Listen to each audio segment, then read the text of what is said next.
It does appear, that we have learnt absolutely nothing, sir, from these tragedies that continue to unfold. It's not an Uttar Pradesh story. I want to ask you, especially when it comes to religious gatherings, we know how frenzied the crowds are. How do we fix this problem? We have a policy, but it needs to be deeper.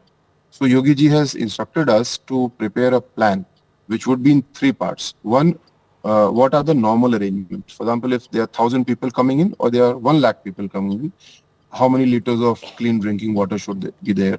How many toilets should be available, etc. Second would be if there's some kind of a departure from the norm. Supposing there's a dust storm, supposing there's rain, so are there arrangements for that? And thirdly, if there's any kind of a contingency, individual contingency of a medical nature or a larger contingency like this one. So all three have to be put together. We will have a very detailed standard operating procedure because as a former police officer, I can relate to this. When such organizers come to the police or the magistrates, they try to push for an arrangement where they don't have to spend on the police arrangements. So they say that we will take care of all the arrangements, don't worry, and you just take care of the traffic. So it doesn't work out like that. Mr. Minister, corrective action is great. Now putting a plan of action to have contingencies and understanding crowd control is great. But how was permission given for such a large gathering in the first place? And after permission is granted, are there any checks and balances from the side of the administration to ensure compliance? Right. The standard arrangement here is that the organizers apply for such a permission to the sub-divisional magistrate. In this case, SDM Sikandar Rao. The SDM sought report from the police, which gave a report. And when I also, post-incident, saw the venue, it was one very large tract of land, basically farmland which had been cleared. So the choice of the space was not wrong.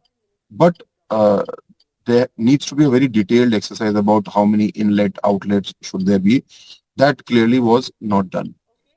So you're admitting, sir, in a sense that there were several compliances that were not met with. Where, according to you, does the buck stop then, and why has no action been initiated against the godman? The accusation against you is that you're trying to shield him. Not at all. The FIR was registered against one individual and about 70-80 others who were at that stage not named. Now, this is standard procedure. The police named the person who sought the permission for the function.